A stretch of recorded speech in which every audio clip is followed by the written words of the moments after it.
Hi everyone. So I'm going to show you really quickly how to perform dilations. Dilations are very simple. It's a transformation where we're making a shape bigger or smaller.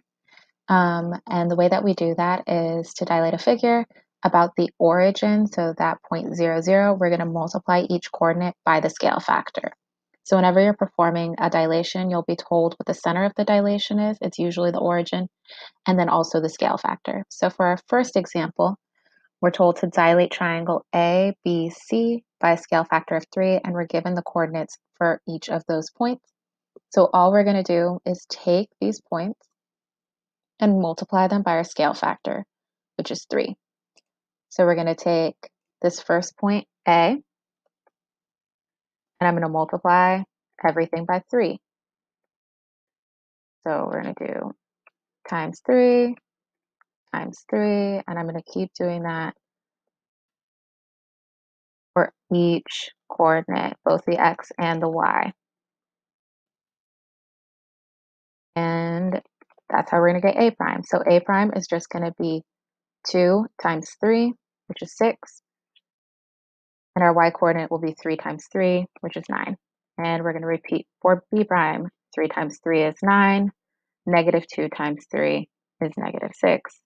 And last but not least, C prime, negative 4 times 3 is negative 12, and negative 1 times 3 is negative 3. And that's it for dilating when you're just looking at the points. Now, you might have one where you're given a figure and you don't necessarily have the points. In those cases, you have two options. The first one is we can dilate the same way we did before. So we're dilating this figure by a scale factor of 1/2. So I'm going to have each of these to multiply by a fraction. You're multiplying by the numerator, in this case 1, and dividing by the denominator, in this case 2. So I could do 2 times 1 is 2, divided by 2 is 1. Half of 6 is 3. And then repeat for each of these. So I'm doing the same steps that I did to solve this one. The other way I can do it is a dilation. I'm really just doing the scale factor. So that's telling me how I'm changing the distance between each of these points and our center of dilation.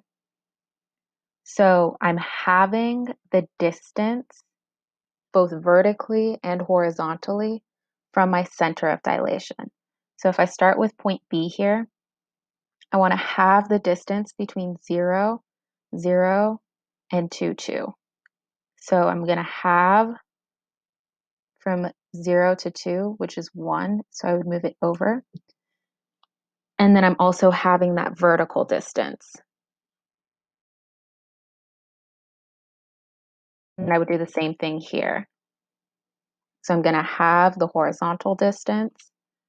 So to get from 6 to 0, we need to go to 3. And I'm also having the vertical distance.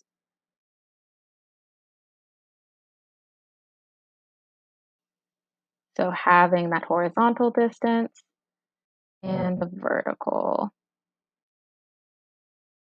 And as you can see, our figure is half the size of the original, and it's also closer to our center of dilation at the origin. And then if I'm double checking my work, I should have A prime is at 1, 3, B prime is at 1, 1, and C prime is at 3, 1. So it's the same thing. One is just more visual than the other. And that's it for performing dilations about the origin.